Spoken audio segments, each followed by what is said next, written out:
까는 얘기 같은 거 하면 좋겠는데. 뭘까? 아, 왜 누굴 까고 싶어? 이 얘기해봐요. 사람이죠. 얘기해봐요. 뭔데? 내 얘기 뭐?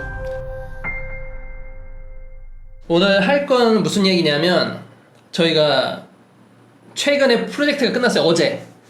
어제 저는 지방에서 5개월 정도 프로젝트 하고 어제 서울로 올라와서 이제 프로젝트가 종료해서 현재 백수로 있고 이은창 디렉터님도 저도 한 달짜리 급한 프로젝트에 데이터로 들어갔다가 어제 끝나서 철수했어요. 저도 백수예요. 둘 다 지금 백수가 됐고 둘 다 프리랜서거든요. 예. 프리랜서기 때문에 백수 상태이고 어제까지는 프로젝트를 잘 마무리 지었고 해서 현재 기획자로 어제 했던 게 모바일이었죠? 저희 하는 게 모바일하고 PC하고 하는 프로젝트였어요. 지금 모바일이 적응형으로 따로따로? 네.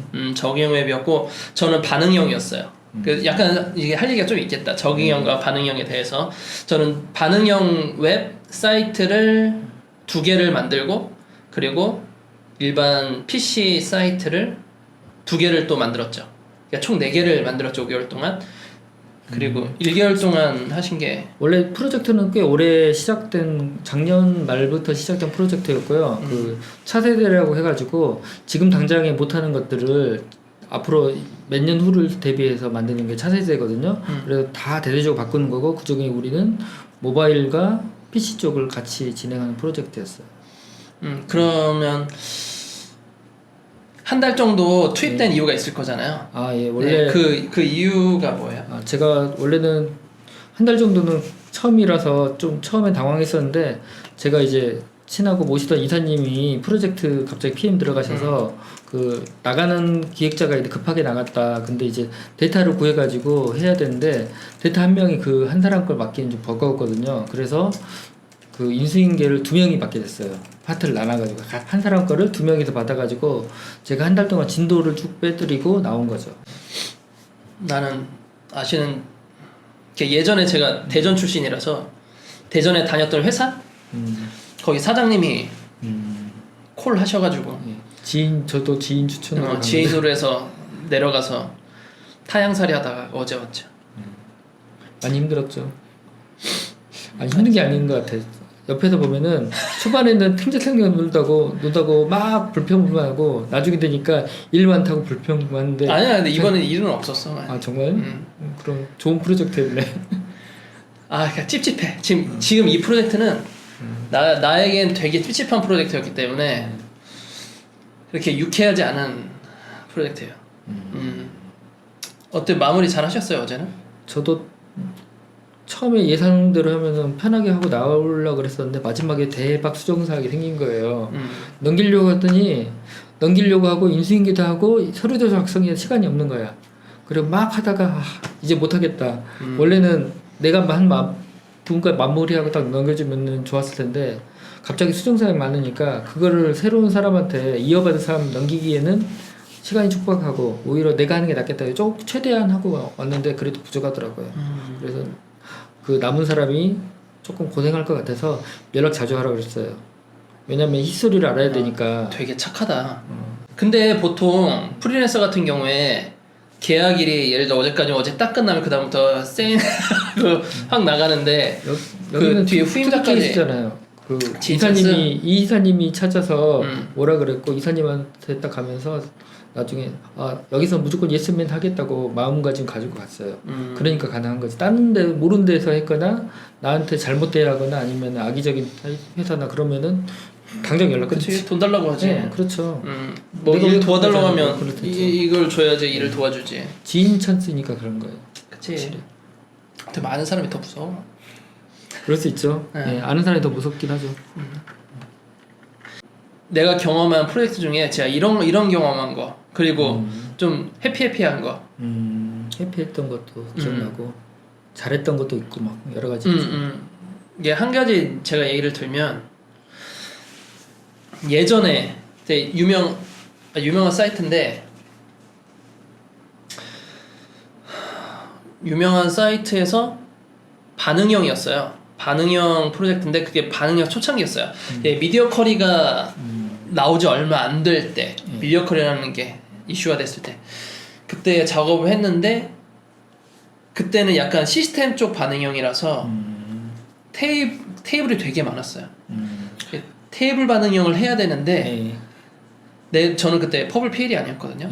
퍼블 PL이 한 명 있고 그리고 각각 서비스마다 퍼블리셔들이 따로 있었고 그 그러니까 준 PL이지 그 각각 서비스마다 준 PL이 있고 준 PL 아래에 다른 퍼블이 또 있었어요. 그러니까 한 프로젝트에 퍼블이 한 20명 정도 있었거든요. 거의.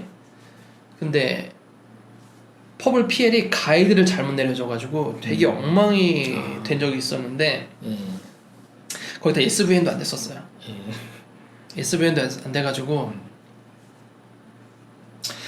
이게 테이블이 있으면 테이블이 반응해서 줄어들면서 TD가 다 무너져야 되고 TH 다 무너지고 밑으로 다 쌓여야 되는 구조인데 그 구조를 못 만드는 거야 PL이. 그래가지고 어떻게 했냐면 테이블, TR, TH, TD 이걸 전부 다 DIV로 만들었어요. 다 DIV로 만들고 반응이 왔으면 부실 수는 있으니까. 그러니까 그때는 디스플레이 테이블, 디스플레이 블록 이런 걸 몰랐어. 그렇게 한 사람도 있었어. 응? 맞아. 한동안 그렇게 한 사람도 있었어. 그래가지고 거기다가 SVN까지 안 되다 보니까 작업 스타일이 20가지가 된 거야. 클래스가 20개예요. 같은 디자인도. 일반 게시판 디자인도 클래스가 20개. 서로 공통이 없는 거야. 제가 HTML을 잘 이해하는 기획자니까 이런 얘기에 대응할 수 있는데 그 당시에 뭐 이유가 있었어요. 뭐냐면은 우리나라는 테이블을 엄청나게 좋아했었어요. 옛날에 테이블 코딩이라고 해서 테이블로 레이아웃 짜고 테이블 만들고 그쵸? 했었는데 테이블의 원래 용어는 데이터 테이블이거든요.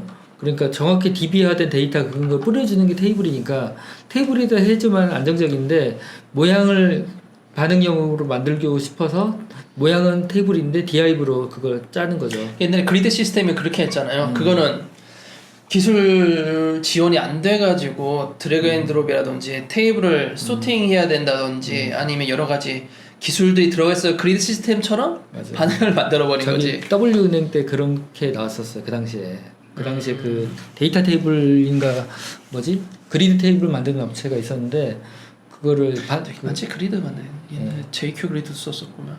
이상한 그리드 자기 걸로 얘기 속여가지고 왔는데 나한테 딱 걸려가지고 그 당시에 그때도 저도 금융권 프로젝트 했는데 갑질이 심했었어요 저희한테. 그때 이제 얘기해도 되는 업체거든. 그 업체만 얘기할게요. 우리한테 갑질하는 업체였어요. 하지 마. 지금 없어졌어. 그래요? 네, 다행이네. 지금은 걔네들 글로벌 기업이긴 한 한국에서는 유명무실해졌기 때문에 걔네들이 우리한테 갑질했거든. 근데 갑질하는 게 별로도 없고 실력도 없는 애들 우리한테 실력 있는 척 하는 거였어. 예를 들어 이런 거예요. 그게 어떤 거냐면 은행원들이 은행에서 이제 우리 상담받고 할 그 은행원 컴퓨터로 다 보잖아요. 그 입력 항목이 하나만 40개, 50개 정도 되는 거예요. 그걸 태블릿 바꾸는 거였어. 그럼 태블릿에 빡빡하게 들어가야 되잖아요. 그래서 우리는 가로 모드를 쓴다고 했으니 가로 모드니까 최소 2줄씩은 들어가야 되겠다라고 가이드를 줬는데 걔네들 한 줄에 하나씩 해야 된다는 거야. 그것도 다 셀렉트나 그런 걸로. 우리는 개수가 적으면은 라디오나 체크를 쓰고 많은 때는 셀렉트 쓰자라고 했는데 걔네들은 무조건 다 셀렉트로 한 줄에 하나씩 해야 된다는 거야. 그렇게 되면 어떻게 되냐? 셀렉트가 뭐지? 셀렉트가 뭐지? 셀렉트를 한 줄로? 예.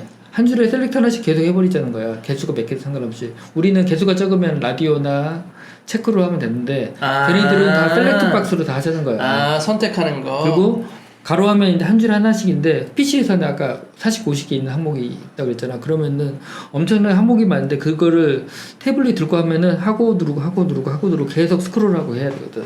그럼 고객이 앞에 있어서 모바일로 빨리 하려고 왔는데 은행에서는 10분, 20분 걸리는 것들 거기는 30분, 40분 걸리는 거야. 그걸 가지고 우리한테 기획하고 우리한테 자기네들 그렇게 해야 된다고 우기는 애들이었거든. 그래가지고 싸웠어. 걔네들이 원래 갑질하면서 우리가 한 거 인정 안 해주고 그렇게 기획했는데 그래가지고 엄청 싸웠지.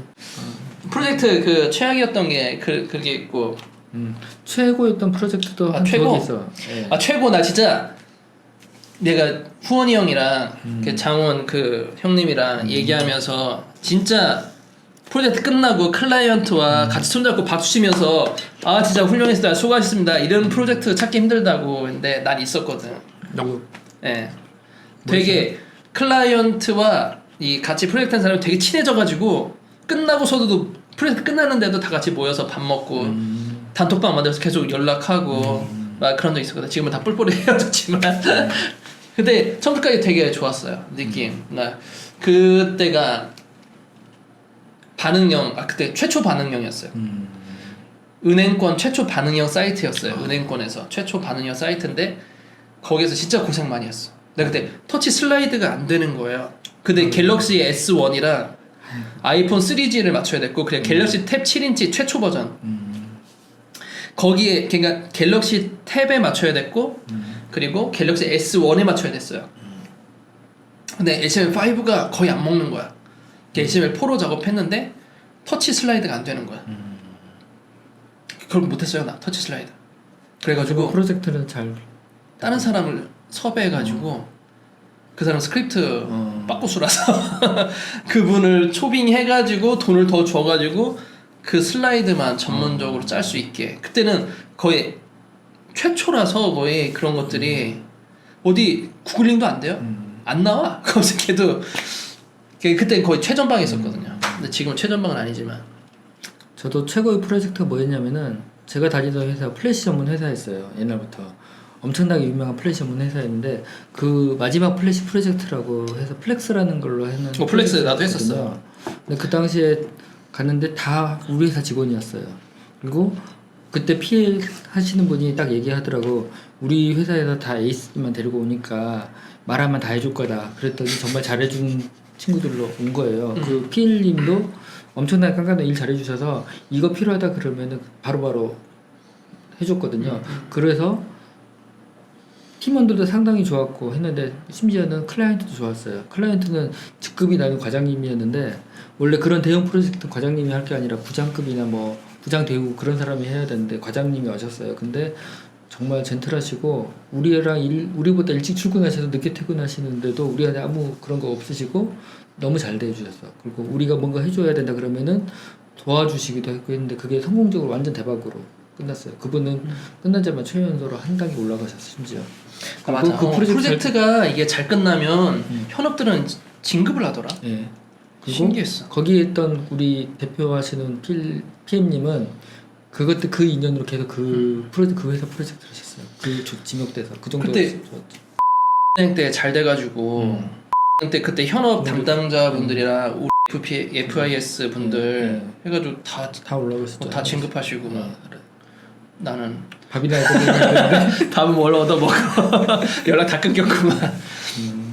아 그때 다른 회사 그 구름 회사로 갔을 때 구름 회사? 구름 회사로 갔을 때 거기에서까지 만났었어요. 형 그때 알아요. 그 다음 키 크신 분 이문 예. 이문 브라더 그분까지 만나고 그다음부터 이제 연락이 안 됐지.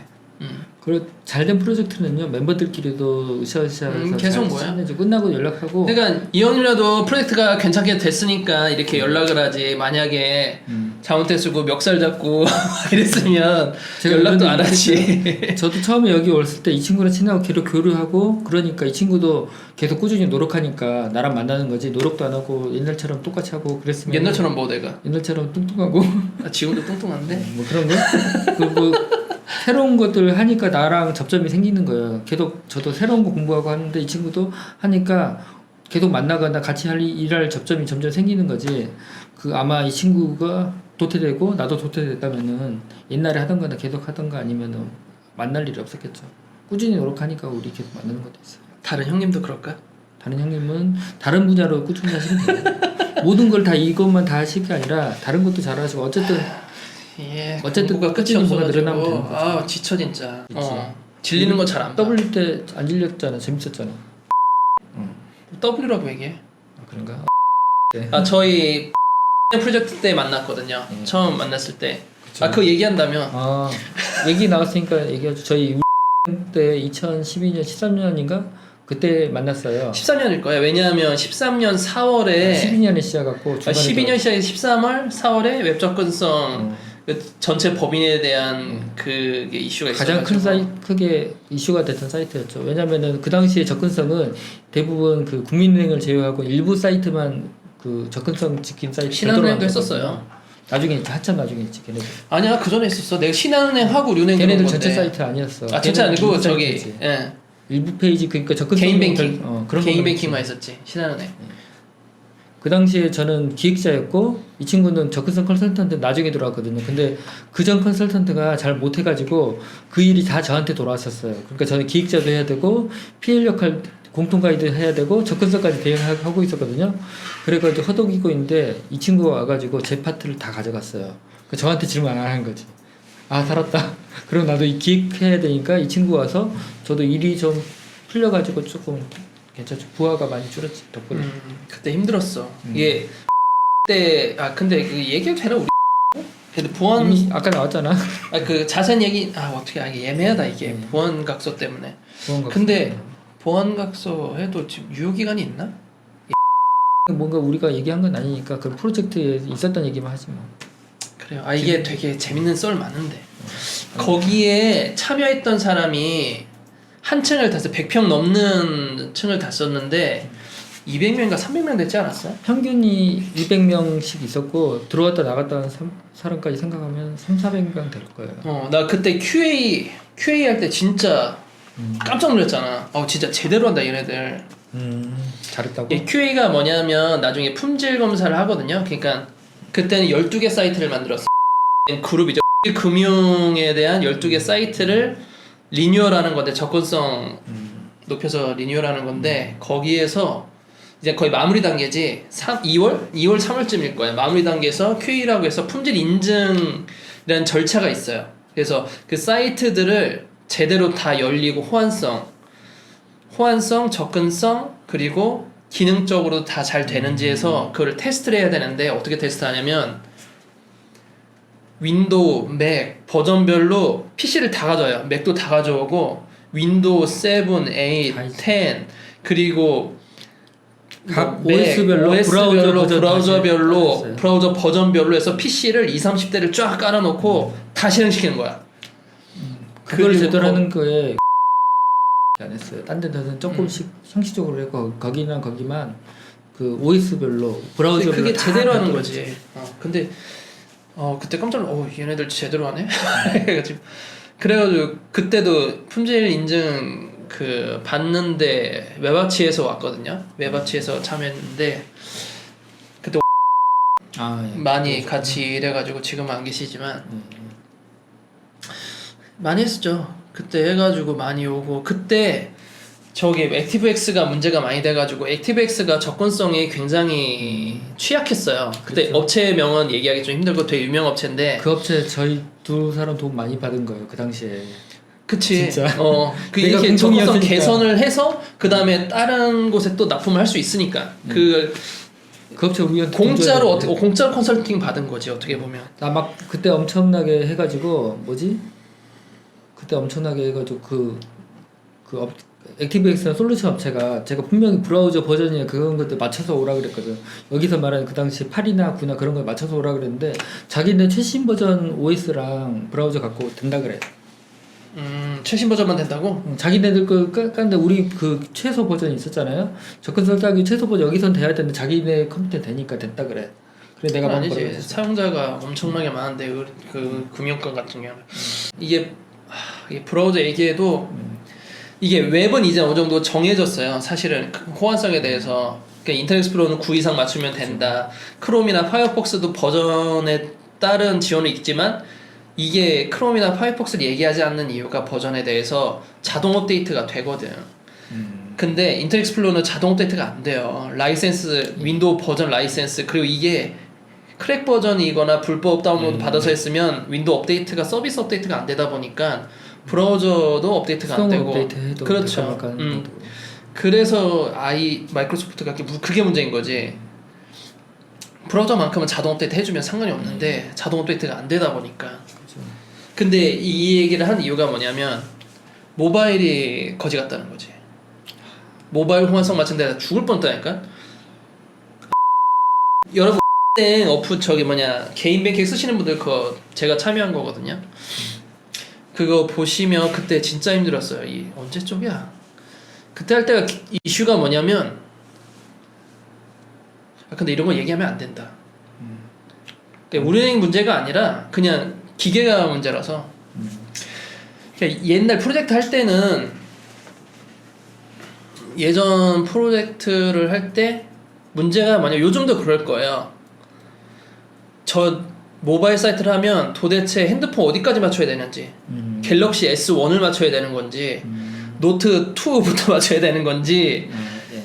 이게 이슈가 되게 있었는데 예전에 다른 사이트 만들었을 때 이게 하이브리드였거든요. 하이브리드인데 포지션 픽스드가 안 먹는 거야. 갤럭시 S2에서 S2에서 몇 년도였어요? S2 언제 삽입했냐? 저도 비슷한 그러면은 기억 안 나면 전 제 얘기해 줄게요. 그 2014년인가 됐는데 처음에 프로젝트 시작할 때 그 최소 디바이스에 대해서 할 때 갤럭시 S3부터 했거든요. 그 S3가 한 1년 반인가 1년 넘었으니까 이제 교체 한참 되면서 바꿀 때니까 처음에는 S3로 시작했어요. S3로 했는데 이게 계속 어디서가 얘기 나오는데 알고 보니 그 회사의 대표님이 S2로 쓰는 거예요. 맞아. 나도 그랬는데? 다른 프로젝트인가 어쨌든. 근데 다른 프로젝트야. 예. 근데 처음에는 방어를 했죠. 그게 진짜 지랄 맞아. 갤럭시 S2의 OS 있는 브라우저가 정말 문제가 많아가지고 그거 진짜 짜증나. 할 게 많은 거예요. 그래서 계속 방어를 했었는데 우리가 결국에는 납득을 한 게 있었어요. 그게 뭐였냐면은 그 앱이 어르신들이 써야 되는 앱이었어요. 뭐냐면 그 은행이 아니라 그 병원에서 그 환자들한테 해주는 앱이었고 환자들은 편리하게 쓰도록 하는 건데 연령대가 최소 60대 이상이었거든요. 근데 그분들은 그 당시 기기를 잘 안 바꿔 써요. 그러니까 갤럭시 S2 사용자가 의외로 많아가지고 주요 사용자층이 S2를 쓰니까 우리도 소용했어요. 힘들지만 그 당시 그랬었죠. 이게 진짜. 근데 우리보다 더 늦게 했다면 S2가 이미 없어진 지 오래인데 어르신들이 많이 쓰셨어요. 이게 짜증나는 게 뭐냐면 하다 보면 호환성이 사실은 귀에 걸면 귀에 걸리고 코 걸면 코 걸려요. 사실 제가 아까 얘기된 것처럼 클라이언트 맘이라는 게 어떻게 되냐면 처음에 RFP에서 지정이 돼 있으면 상관이 없어. RFP 없으면 제한을 하거나 걔네들이 역제한을 하게 되는데 말한 대로 고객 중에 예를 들어 컨펌 라인이 대리래 무슨 이사장 뭐 이사 아니면 뭐 저기 아무튼 쭉 올라갈 거 아니야. 어딘가 회장님까지 올라갈 거 아니야. 근데 중간에 전무가 윈도우 7에다가 말한 것처럼 인터넷 익스플로러 8이 깔려 있어. RFP에는 분명히 9 이상이라고 했는데 근데 전무가 와가지고 내 거는 왜 안 열려? 내 거 열리게 만들어. 한번 하면 다 난리 나는 거야. 액티브엑스 지원 안 되면 또 난리 나는 거고. 그래서 가끔씩 그럴 때 있어. S2도 그랬어요. A라는 프로젝트 했을 때 갤럭시 S2 중간에 파트장인가 누가 S2를 사용하고 있는 거야. 걔만. 자기 건 안 계속 온대. 컴플레인 건데 테스트하는데 내 건 왜 안 되냐고. 내 건 왜 클릭이 안 되냐고. 그 사람 거에 맞출 수밖에 없는 거야 또. 우리가 맞췄던 건 그거예요. 고객들이 전부 다 S2를 많이 쓴다는 거를 인정하니까 그건 거. 그쪽에서 만약에 클라이언트 한 명이랑 저랑 그렇게 막았겠죠. 왜냐면 이 앱은 당신은 S2지만은 우리 이 앱을 쓰는 고객들은 젊은 사람이거나 이 S2를 안 쓴다라고 설득하면 모를까. 저희는 그게 안 됐어요. 왜냐면 어르신들이 써야 되는 거고 S2 말고 S1도 쓰시는 분도 있을 텐데 그 사용자를 더 고려해야 되니까 우리는 그냥 자발적으로 낮춰서 놔주고. 그거만 생각하면 너무 비합리적인 거야. 일 자체가. 이런 경우가 너무 많잖아요. 사실은. 그렇죠. 사실 호환성에 대한 분명히 평균적인 기준이 있는데 클라이언트의 한두 명이 만족시키기 위해서 호환성을 더 물론 넓히면 좋겠지. 많은 분들이 더 볼 수 있고 하는데 근데 변수가 너무 많아져서 개발하거나 그러니까, 특히 오류가 더 날 수도 있어요. 폰 같은 경우에는 더 어이가 없는 게 뭐냐면 그러니까 얘기를 할게. 아니 아는 분이 또 들어와서. 그래? 아무튼 폰 호환성을 검사하는데 예를 들어 내가 통신사에 들어갔어. 통신사 서비스를 만들었어. 근데 거기에 대한 테스트를 해야 되잖아요. 호환성 테스트? 네. 통신사면 그 통신사에서 지원해주는 폰들이 있어야 될 거 아니야. 그죠. 근데 이 통신사나 아무튼 그쪽은 폰 지원을 전혀 안 해줘. 통신사인데. 응. 왜요? 안 해줘요. 예를 들어 내가 사이트를 만들면 예를 들어 그래 노키아 이런 걸 빼. 그래 노키아 블랙베리 뭐 이거 빼고 하다못해 LG폰, 삼성폰 그리고 애플폰 이 세 개나 해줘야 될 거 아니야. 그죠. 사용자 가장 많은 건 버전 뭐 S10 그래 버려. S9, A, 7까지 그리고 애플도 마찬가지로 뭐 버전 잘 폰도 잘 모르겠지만 나가고 아무튼 있는 폰이나 그 최신 폰은 아니더라도 어느 정도 폰을 지원을 해주고 이걸 가지고 봐라 했는데 그걸 지원을 해준 적을 못 봤어요 내가 솔직히. 그 예산문제로 은근 안 해주는 거죠. 저도 작년에 프로젝트 했는데 거기 있는 프로젝트 멤버들 폰을 다 줘서 하더라고. 뭐냐면은 그 중에 그 폰 가지고 하고 그래도 부족하면은 몇 개 사주겠다는 거. 그건 되게 착한 클라이언트 진짜. 나 같은 경우에는 그렇게 안 돼가지고 개인 폰으로 했어야 됐어요. 다 개인 폰으로 하고 나서 부족한 걸 사줬다. 개인 폰에서 문제가 되는 게 뭐냐면 와이파이가 돼야 되고 그럼 보안에 바로 직결되는 거고 그게 안 되려면 맥 어드레스로 해가지고 따로 보안 인가를 받아야 되는데 그렇죠. 그게 안 되는 데도 있어. 안 되다 보면 이게 보안 서형은 썼지만 어쩔 수 없이 보안 유출을 하는 경우가 있어요. 그렇게 되면 그냥 내 로컬에다가 파일을 넣어버려서 테스트를 할 수밖에 없거든. 그럼 자연스럽게 보안 유출이 되는 거야. 유출이라고 하긴 그렇지만 그게 유출되면 보안 유출이지. 리소스가 밖으로 외부로 나가게 되니까 내 폰에 들어있어서 외부로 나가는데 유출이지. 근데 그런 게 너무 많아. 제 지인은 그런 프로젝트 있었거든요. 폰을 들고 다니는데 항상 그 폰 카메라 스티커가 있어요. 삼성이 그래요. 아니 삼성만 그런 건 아니야. 아 그래? 안 떼. 왜냐면은 맞아. 거기 들어갈 때 스티커 붙이고 나갈 때 스티커 뗄 수 있었는데 어차피 날마다 출근하니까 귀찮구나. 붙여놓고 프로젝트 끝날 때까지 이게 보안이 그러니까 저희 같은 경우 프리랜서다 보니까 되게 많은 기업들을 상대로 일을 많이 해요. 특히 대기업들 위주로 많이 상대하는데 이게 보안에 굉장히 민감해요. 왜냐하면 이게 아직 오픈된 사이트도 아니고 그 안에 무슨 내용이 있을지도 모르고 새로 개편된 디자인이나 시스템들이 많기 때문에 유출을 절대 하면 안 돼요. 그래서 처음에 들어갈 때 사인을 해요. 보안 서약서 한 다음에 유출하면 법적 책임 다 물겠다 해가지고 그런 내용들을 얘기하면 안 돼요. 어떻게 만들었고 기술은 뭐다 이렇게 얘기하면 안 되고 하는데 아무튼 한 번은 아까 얘기해서 B라는 회사를 가서 했는데 핸드폰에 봉지를 씌워줘. 봉지 씌워주기 전에 핸드폰에다가 여기 카메라에다가 스티커를 붙여. 여기 스티커 붙이고 앞에 카메라도 스티커를 붙여. 그 다음에 봉지를 씌워. 그리고 그걸 들고 들어가야 돼요. 근데 이게 단점이 있어. 왜 그러냐면 사진 찍으면 안 되니까.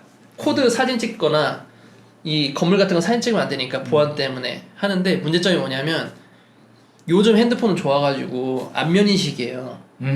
화면을 킨 다음에 카메라가 안면 인식을 해서 그 안면 인식되면 화면이 계속 켜져 있거든요. 이 카메라에 스티커를 붙이다 보니까 안면 인식이 안 돼. 그러니까 전원을 키면 잠깐 밝아졌다가 다시 꺼져. 메인이라서.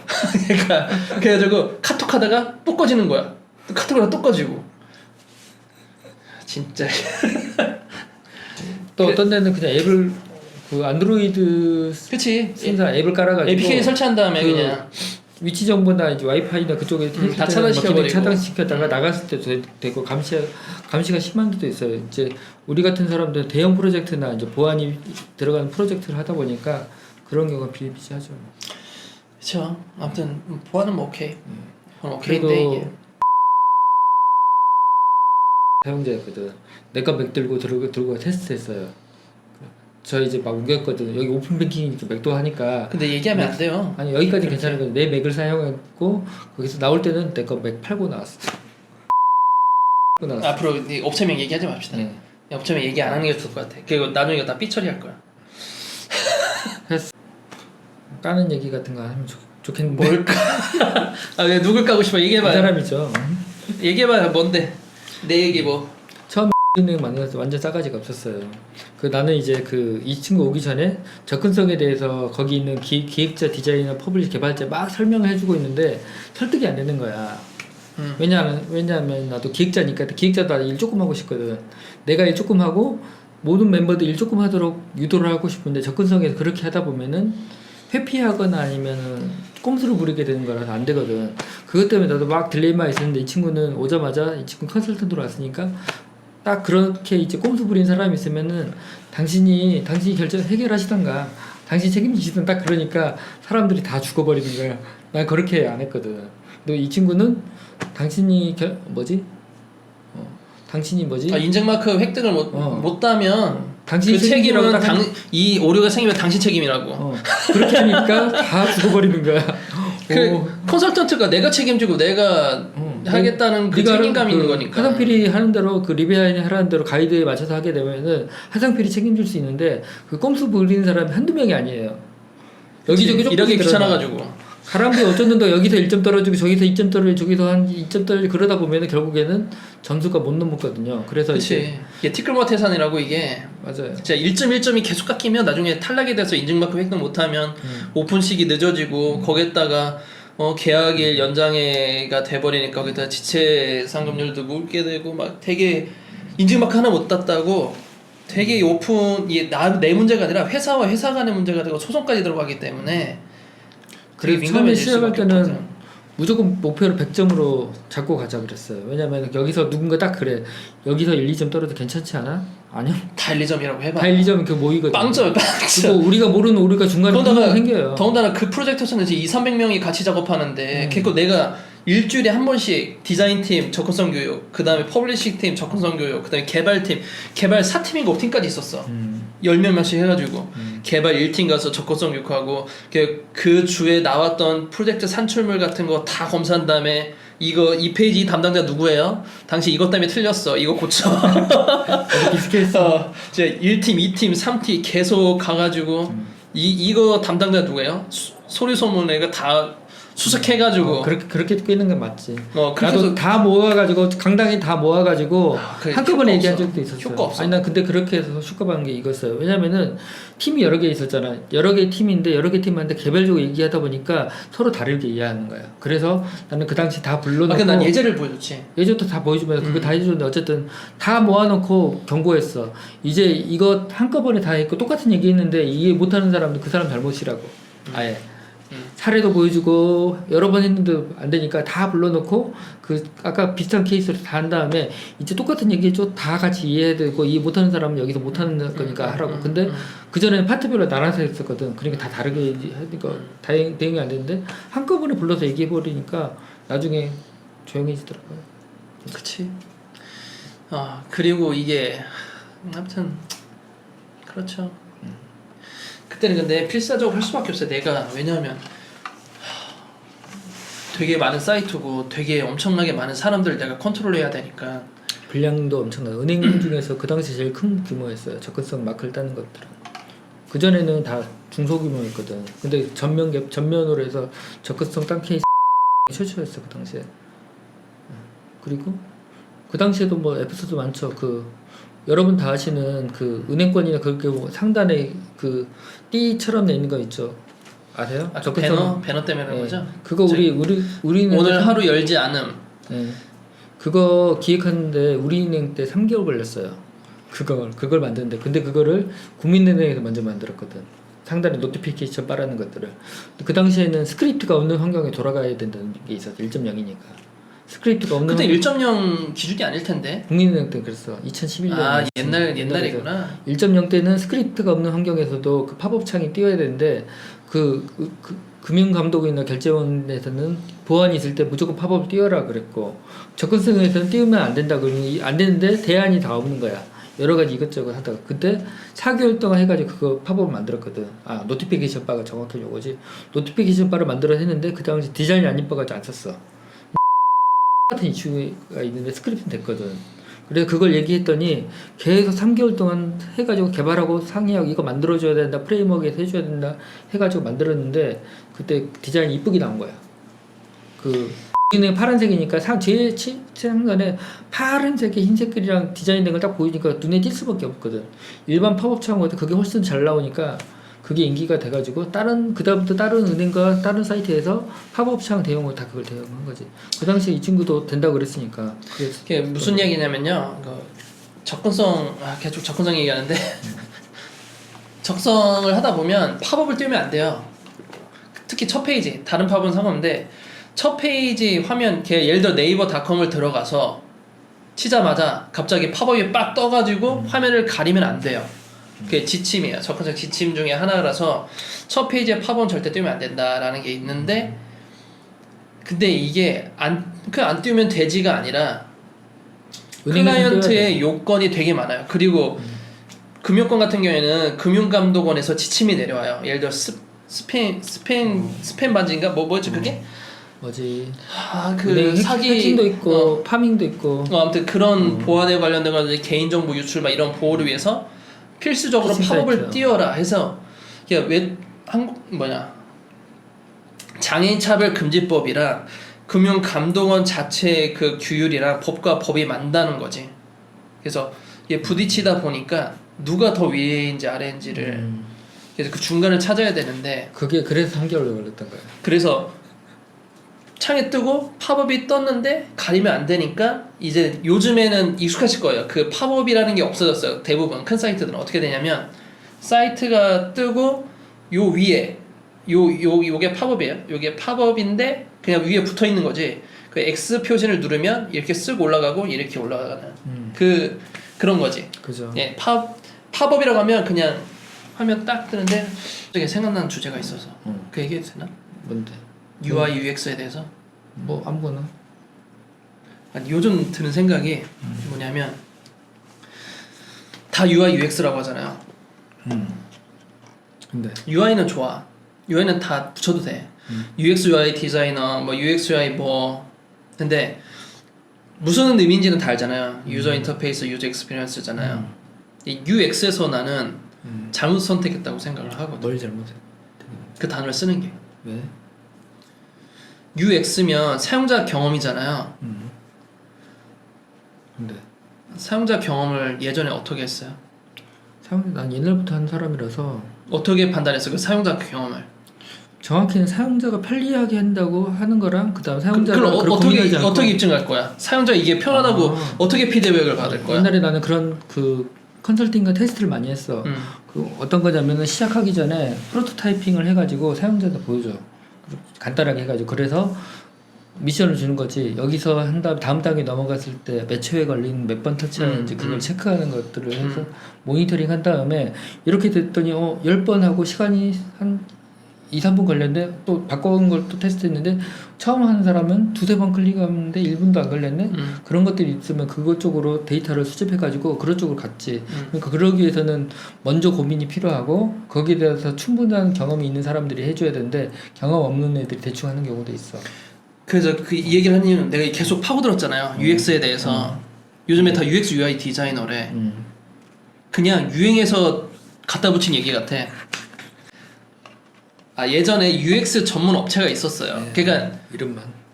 진짜로. 이름만? 아니. 진짜로? 진짜로 UX야. UX만 해. 그러니까 UX가 유사한 게 뭐냐면 빅데이터예요. 그 빅데이터는 아이 트래커 같은 거. 옛날에 네이버가 800, 600 사이즈였어. 그러다가 1024로 바뀌는 시즌이 있었어요. 한꺼번에. 갑자기 네이버가 확 커진 거야. 사람들이 다 놀라지. 너무 커졌다고. 되게 조그만 거 보다가. 그 다음에 요즘에 더 커졌잖아요. UX인데 예전에 네이버 아이 트래커라고 해서 아이 트래커 요즘에 배그 할 때 아이 트래커 많이 하더라고. BJ들이. 그래서 뭐냐면 모니터 밑에 센서를 달아서 내 눈의 움직임을 따라서 화면에 포인터 계속 찍히는 거야. 그거를 사용자 경험으로 데이터를 내놓는 거지. 몇백 명씩 해가지고 UI를 몇 개씩 만들어서 사용자가 시각을 어디 많이 노출되는지. 그래서 로그인 영역이 오른쪽이 많이 노출된다. 그래서 로그인 영역 오른쪽으로 바꾼 거예요. 원래 옛날에 왼쪽이었어. 네이버 로그인 영역 자체가. 근데 오른쪽으로 바뀌었단 말이야. 그거를 네이버에서 그 상황들을 UX로, 그게 UX잖아요. UX에서 분석해서 그게 빅데이터도 해당된단 말이야. 네, 그런 것들이 빅데이터, 다 아이 모여서 트래커 제대로 된 나온 거니까. 그게 UX잖아요. 네. 근데 요즘에 UI, UX 디자이너라고 하면 그냥 한 UI는 알아. 근데 UX를 모르는 거야. 그냥 붙이는 거야. 이게 유행하는 되게 용어일 뿐인 거. 그 그러니까 사람들한테 유행하는 용어일 되게 뿐인 황당한 거야. UX 네가 뭘 하는데 왜 UX 디자이너라고 하는 거야? UX면 얼마나 이게 힘든 건데 그 돈도 안 되고 그 분석하는 게 얼마나 국가의 장비들이 많고 측정도 하고 그런 것들 다 그치. 하는 게 있는 거 아니면 그런 경험이 있는 사람이 있어서 리딩을 하던가 하는 건데 어쨌든 간에 그 노하우가 축적된 사람이 있어야 돼요. 그러니까 그리고 노하우가 축됐더라도 그건 자의적인 판단이지. 이 공식적으로 입증이 안 된 얘기잖아요. 그냥 내가 이렇게 놨으니까 이게 반응이 좋더라 이런 거지. 실제로 몇천 명, 몇백 명씩 세워놓고 어느 디자인이 제일 좋냐, 어느 배치가 좀 보기 편하냐 이게 아니잖아요. 그냥 내 짬밥에 의해서 그 자의적인 판단으로 그냥 내려버린 UX 전문가인 거지. 그러니까 굉장히 위험한 얘기라고요. 그래서 이 얘기를 왜 하냐면 학원에서 과정 보면 UX UI 디자인 과정이 있어요. UX UI 다 갖다 붙여. 뭐 UX, UI, 하이브리드, 웹 퍼블리싱, 프론트엔드 뭐 되게 복잡해 단어가. UX를 하면 내가 학생들 다 저기 상담하잖아요. 상담에서 보면 근데 왜 듣게 됐어요? 이거 하면 저는 이거하고 이 단어가 좋아요. UI라는 단어 좋고 UX 사용자 경험인데 이런 거 해보고 싶다. UX가 뭔지 알아요? 사용자 경험이 어떻게 할 것 같아요? 그거를 사용자 경험을 측정해야지. 그렇지. 모르잖아. 원래 UX는 이런 거다. 근데 이 과정에는 이게 없다. UX는 이런 거기 때문에 이런 한 업체도 국내에 얼마 없다. 대기업만 위주로 하고 실제 UX 자체가 없는 거죠. 그래가지고 그 부분이 되게 그 단어 쓰는 게 되게 이질감이 느껴지더라고요. 되게. 저는 초반에 저도 한 20년 됐을 때 저는 뭐부터 시작했었냐면요. 웹마스터라는 직업부터 시작했고 그리고 이제 대학교 때부터 저는 나모 웹 에디터라는 걸 사용했었어요. 그때 나모랑 친했었고 나모 웹 에디터 전문 테스터랑 베타 테스터 다 했고 그다음에 저는 그 공인 강사까지 했었는데 그 당시에 어떤 거 했었냐면요. 나모에서 그 당시에 사용성 테스트라는 이름을 했었어요. 그때 뭘 했냐? 저한테 홈페이지를 만들어 보세요라고 미션을 주면 거기 가서 하는데 아까 아이 트래킹은 아니더라도 마우스 이동 거리랑 클릭 수랑 시간을 측정을 계속했어요. 그치. 그런 게 제대로 그거를 해가지고 이 사람들이 이거 하는데 시간이 오래 걸리네. 왜 그럴까? 쓸데없이 클릭 수가 많고 이동 거리가 많은 손이 필요하잖아요. 그러면 그거를 압축하고 줄이는 연구를 한 거예요. 그게 원래 그 당시에는 사용성 테스트라고 했었고 지금은 그게 UI UX 테스트 맞아요. 지금은 아이 트래킹하고 여러 가지 다 측정하기 더 많아졌고 그런 것들을 더 데이터가 더 잘 돼 있었는데 어쨌든 그런 것들을 필요한 것들이죠. 그런 경험이 있어야 되고 그런 하지 않는 거지. 그냥 UX UI라는 단어만 되게 허공에 계속 떠다니는 것 뿐이지 실제로 제대로 하는 사람은 찾아보기에 너무 힘들다. 전에 그런 거 한 적이 있어요. 저도 이제 금융권 할 때 이런 거 많이 했었거든요. 그 앱에 들어와서 처음에 들어오자마자 사람 몇 번 터치를 해야 조회 이체까지 넘어가는가 그런 걸 측정해요. 그러면은 터치 수 체크하고 프로세스가 심플해야 되니까. 네, 그런 것들을 연구를 계속하고 그런 것들을 데이터를 축적하고 있으니까 그 회사에서 다음 단계로 했을 때 그거를 가지고 조금 더 디벨롭해서 다른 프로젝트하고 해서 수주를 많이 했었죠. 그런 게 축적되면은 UI UX가 그치. 그런 거는 좀 있잖아. 그 업체에서는 UI UX 전문 회사 따로 차렸잖아요. 프로세스도 줄어들어야 되고 그리고 사용자들이 클릭하거나 드래그하거나 어떤 행위 자체를 줄여드는 것이 어떤 사용자 경험에 의한 축소? 이런 것들이 될 수 있는데 이게 참 모바일은 PC에 비해서 공간이 좁기 때문에 요약과 축소와 생략을 많이 해요. 그런데 그렇게 되면 사람들이 어려워하거든. 그러면은 아이콘을 하든가 배치를 자든가 색깔을 잘하든가 뚜렷하게 해가지고 해야 되는데 그런 것들을 경험상 만들 수 있지만 실제로 그게 측정이 안 되거나 그러면은 그냥 자기가 경험으로 만드는 거니까 또 아까처럼 위험하게 잘못 빠질 수도 있는 거죠. 그렇죠. 코드 보면 자기만의 개성이 확 드러나는 경우도 맞아요. 그 창훈님 말씀하신 대로 코드마다 잘 개성들이 있어요. 그 사람 성격도 좀 나와요. 이 사람이 어떤 스타일인지를 코딩하는 거 보면. 얼마 전에 아는 퍼블리셔가 CSS 작업에 자기 닉네임을 넣은 거야. CSS 했다가? CSS 클래스명에다 자기 닉네임 넣은 거야. 미친 거 아니야? 그런 건 있어. 주석 처리로 자기 그러니까 그런 거야. 관광지 놀러 가서 바위에 자기 각인하는 사람도 있잖아. 그 이상한 데 각인하는 사람. 그것처럼 CSS에도 맨날 주석으로 몇 년도 몇 월 며칠 누가 만들었음 이런 거 하는 애들 있어 진짜로. 그리고 코딩 해놓고선 바닥에다가 숨긴 텍스트로 자기 자취 남기는 사람들도 있어. 개발도 있을 거야. 디자인은 없지만 디자인은 어차피 퍼블에서 쌩까면 그렇지만 그거는 난 그거 다 삭제하잖아. 그런 거 나도 있네. 어? 나 옛날에 그 투정 사이트 만들면 사이트 사용 매뉴얼 작성할 때 캡처하면 하거든. 그때 내 이름 되는 부분을 작은데 캡처해놓고 그걸로 썼어. 이게 몇 년 동안 그걸로 쓰고 있더라고요. 그런 거 있어. 각인하는 애들 막 CSS 안에다 주석으로 각인하고. 그쵸. 이스터에그지만 이게 이건 게임도 아니고 영화도 아니고. 제가 지금 아직 이렇게 오픈을 아직 안 한 영상들이 되게 많아요. 찍은 게 굉장히 많아요 지금. 편집한 게 다음 주 화요일에 하나 올라오거든요. 다음 주도 올라와요? 거기 놀러 갔는데? 아 그러니까 대단. 미리 다 예약 걸어놓고 예약 걸어놓고 여행 가는 거지. 지금 쌓인 컨텐츠는 엄청나게 많은 걸로 알고 있습니다. 컨텐츠는 겁나 많아요. 죽을 것 같아. 편집하기 쉬운. 진짜 이거 하면서 내 삶의 90%가 유튜브인 것 같아. 지금은? 진짜로. 그래도 옆에서 보면 지치지 않게 지금까지 한 것도 대단한 것 같아요. 몇 년째예요? 3년 차. 3년 차. 와. 그걸 꾸준히 3년 차인데 2개씩? 이게 내가 진짜 이걸 하면서 내가 일주일에 처음에는 원래 3일에 한 개씩 올렸어요. 내 규칙을 정해서 3일에 한 개씩만 올려보자 했는데 내가 공부를 좀 해보니까 대도서관 그분 책도 보고 김매주 그분 책도 막 읽어보니까 한 얘기가 일주일에 요일을 정해라. 예를 들어 무한도전이면 다들 알듯이 토요일 오후 8시였다. 이런 얘기가 생각이 있잖아요. 그것처럼 컨텐츠 올릴 때는 날짜를 정해서 사람들이 기다리게 해라. 해가지고 그때부터 정해서 화요일 목요일 화요일 금요일 화요일 금요일 오전 8시 왜냐면 출근하면서 보라고 9시까지 출근이니까 그 컨셉인데 이게 만만치가 않아요. 진짜 옆에서 많이 지켜봤는데 작년에 봤을 때는 한 1000명 조금 넘었을까? 안 넘었을까? 뭐 그 정도였던 것 같은데. 네, 이게 갑자기 뛰어오른 지 얼마 안 됐어요. 예, 아마 겨울부터 제2곡선 찍기 시작하는 것 같았으니까. 이게 되게 현타와요. 하다 보면 나는 물론 내가 이거를 돈 벌려고 하는 것도 아니고 그냥 내 머릿속 정리하려고 그냥 내가 어디까지 알고 있지? 그리고 내가 스스로 공부하기 위해서 그냥 막 모아놓은 건데 지금도 계속 그러고 하고 있는데 그래도 은근히 숫자가 눈에 이게 그냥 약간 그런 느낌이야. 게임 했어요? 많이 했죠. 게임하면 경험치 있잖아요. 경험치 쌓는 느낌이야. 초반에는 내가 열심히 해서 경험치를 올려야 되는데 난 처음부터 거의 만렙인 거야. 경험치가 안 올라가. 구독자가 많아서 그러니까 구독자가 약간 경험치 느낌이야.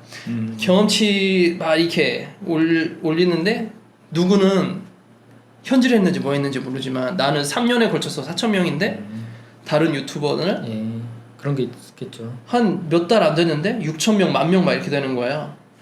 내가 진짜 못하나 보다. 현타하고 막 자괴감 들고 막. 근데 그러더라고. 뭐 그럴 필요 없이 어차피 특수 분야 블로거잖아. 아니면 유튜브 비슷한 분야. 비슷한 분야예요? 네. 오. 나는 다른 컨텐츠가 아니라 나는 유사 컨텐츠를 보자. 물론 퍼블리싱은 없어요. 퍼블리싱은 그렇게 큰 건 없지만 큰 유튜버는 없지만 약간 비슷한 개발이라든지 디자인 쪽 이쪽은 확확 성장하는데 약간 퍼블리싱은 약간 그 중에서도 좀 약간 중요한 역할이면서도 사람들이 많이 모르는 분야이기도 하지. 어떻게 디자인이나 개발에 비하면. 쌌어. 겨우 끝났잖아. 축하해. 근데 영상은 다 안 올라갔어요. 영상은 한참 멀었어. 다 올리려면. 쌌어. 이젠 할 게 너무 많아. 깃도 해야 되고 깃 하는데 솔직히 난 깃을 안 써가지고 근데 깃 질문도 가끔씩 올라오고 그냥 다들 깃 쓴다는데 솔직히 프로젝트 수준이라기보다 규모가 올라가게 되면 깃을 안 쓰잖아요. CVS나 SVS지. 내부적으로 대부분 해결하려고 그러지 외부 쪽으로. 근데 깃도 내부로 있대요. 보안으로 해서 내부를 할 수 있대요. 근데 안 써봐가지고 그 다들 안 쓰고 그리고 웬만한 개발자분들은 깃보다는 다 SVN 많이 쓰시니까. 그렇죠. 근데 깃을 써야 된다고 하니 깃도 공부해야 돼. 사실 내가 깃을 배워도 쓸 때가 있을지 모르겠어. 모르겠다. 그냥 어쩌다가 보면은 프로젝트 가면은 쓸 기회가 있으면 거부하지 않고 잘 쓰면 되는 거지. 근데 아직까지 기회가 없었어요. 쓸 기회조차. 언젠가 생기겠죠. 다 SVN이었어. 다 그거 하면 교육 다 자동으로 다 해주니까 그 교육 받고 좀만 하면 돼. 그러면. 그러니까 어려울 건 없을 것 같긴 해. 어려울 건 없을 것 같긴 한데 아무튼 깃 하면서 깃 블로그 한번 만들어 보려고. 아까 우리 블로그 하나 만들어야 되는데. 블로그? 워드프레스로 해야지. 워드프레스. 아 그거 그 팀 블로그. 팀 블로그? 팀 사이트가 하나 만들려고. 사이트. 언제 지금 약간 좁지만 나중에 시간 되면 기획, 디자인, 퍼블, 개발, 잘하면 클라이언트까지 해가지고 사이트 제작하는 과정을 다 설명할 거예요. 각자 파트 다 나와서 각 분야 전문가들이 다 얘기할 거예요. 하루 종일 촬영하네? 라이브로. 하루 종일? 라이브로 하면 금방 해. 그런가? 3시간만 하지 뭐. 몇 시야? 힘든데? 힘들어요? 아무튼 그런 것도 예정 중에 있어요. 그 컨텐츠는 되게 많아요. 제가 아직 못 보여드린 거 되게 많고 하고 싶은 것도 많지만 시간이 없어가지고 그때 일주일에 2개 올리는 것도 진짜 힘들어요. 이게 편집하고 일하고 와서 계속 구성하고 이게 쉽지가 않아. 그 히스토리 관리를 SVN으로 잘 하고 있어요. 그래, SVN이랑 깃이랑 비슷해가지고 근데 깃을 내가 안 써봐가지고 아직 내가 딱 뭐라고 말은 못 드리겠다. 나중에 기회 되면은 깃 한번 소개시켜주러 나오세요. 깃 소개로 나오면 되잖아. 아니요, 나 혼자 공부할 거야. 그래? 네, 혼자 공부하고 그 다음에 얘기하는 게 낫지. 왜냐면 내 식대로 이해를 해야지. 만약 다른 방법으로 설명하면 내가 내 식대로 또 해석을 다시 해야 되거든. 그래야지 내가 이해를 잘 되니까. 그럼 나중에 그런 거 있으면 이분한테 한번 물어보라고. 알았어요. 알려줄게. 아닙니다. 봐주셔서 감사하죠. 저도 많이 이렇게 모일 줄 모르고 시작한 거라서 감사합니다. 와주셔가지고 고맙습니다. 늦은 밤에 어떻게 집에 가요? 고생하셨습니다. 그 소중한 고맙습니다. 토요일에 네 감사합니다. 4,000명 다음에 5,000명 되면 그때는 미남은 고정을 시키겠습니다. 제가 한번 망가져줘야 된다니까. 이파리 팬 됐었대. 고맙습니다. 다음에 이파리 내가 귀에 붙여드릴게. 예. 계속 따라다니게. 이파리 박항서 이파리. 박항서 이파리. 베트남 가서 사진 한번 찍어야 되겠다 같이. 됐어요. 네, 고생하셨습니다. 봐주셔서 감사해요. 다음 봐요. 안녕히 계세요. 안녕. 미남 디자이너분. 전화 한번 해볼까요? 네, 전화 한번 해볼게요 지금. 네. 제가 하면 되지.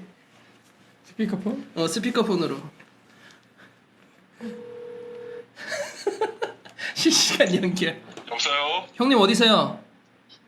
나 여기 네. 동대문. 데이트 아직도 데이트해요? 야. 언제 결혼하시려고요? 언제 결혼할 거냐고? 네. 미친놈. 이 정도면 결혼하는 거 아니야? 결혼 각인데? 너가 나보다 빠를 것 같은데? 형님 지금 라이브 중인데 미남 디자이너분 왜 안 오시냐고. 안 오시는 거 확정이냐고 물어봐서. 미남 디자이너분? 진짜? 아니, 네. 설마 그렇게 얘기 안 했겠지. 나 지금 스피커폰으로 이원 생중계하는 중이에요. 아 그래? 네, 미친놈도 나갔어요 이미. 지금 흥행 떨어져서 3,000명보다 지금 인원수가 적어. 형님이 있을 때는 지금 형님 있을 때는 지금 한 40명까지 봤는데 형님이 없으니까 지금 한 15명밖에 안 돼. 내가 인기가 좀 많아. 미쳤구나. 오늘 못 오시는 거죠? 몇 시까지 있을 거니? 아이고 못 오시 올 거예요 안 올 거예요. 저희 은창이 형님 쓰러지기 직전이요. 오늘 안으로 갈게. 오지 마세요 그냥. 이미 끝났는데 뭐 오늘 아니면 뭐 저기지. 아무튼 야, 네. 알았어. 네 알았어 끊어요. 데이트 잘해. 네.